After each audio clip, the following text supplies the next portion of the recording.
بسم الله الرحمن الرحیم. به نام خداوند بی اندازه مهربان نهایت بارش.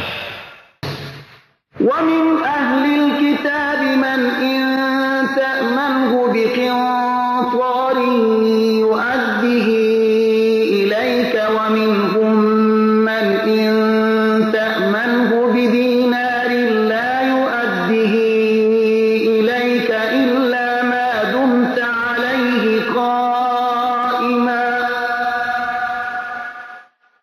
ذلك بأنهم قالوا ليس علينا في الأميين سبيل ويقولون على الله الكذب وهم يعلمون. و در میان اهل کتاب کسانی هستند که اگر نزدشان ثروت بسیاری را به امانت بگذاری آن را به تو با میل و آسانی ادا می کنند و در میان ایشان کسانی نیز هستند که اگر نزد ایشان یک دینار را هم به امانت بگذاری آن را به تو باز نمی دهند مگر اینکه پیوسته بر آن مراقب باشی. این سببی است که ایشان می گویند در پایمال کردن حق این امیها هیچ مسئولیت متوجه ما نیست و ایشان بر خداوند دروغ می بندند در حالی که ایشان حقیقت را می دانند.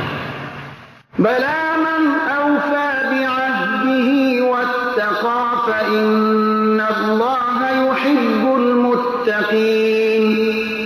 آری هر کسی را که به پیمان خیش وفا کند و پرهیزگار باشد پس بیگمان خداوند پرهیزگاران را دوست می‌دارد. إن الذين يشترون بعهد الله وأيمانهم ثمنا قليلا أولئك لا خلاق لهم في الآخرة ولا يكلمهم الله ولا ينظر إليهم يوم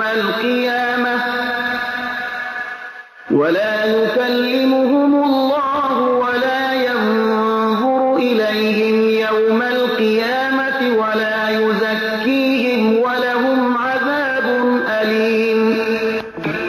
بیگمان کسانی که به عهد خدا و سوگندهای خیش پول ناچیزی را به دست می آورند ایشان بهره در آخرت ندارند و نی خداوند با ایشان سخن می گوید و نی به سوی آنها در روز قیامت به مهربانی نظر می کند و نی ایشان را از گناه پاک می سازد و برای ایشان عذابی دردناک است.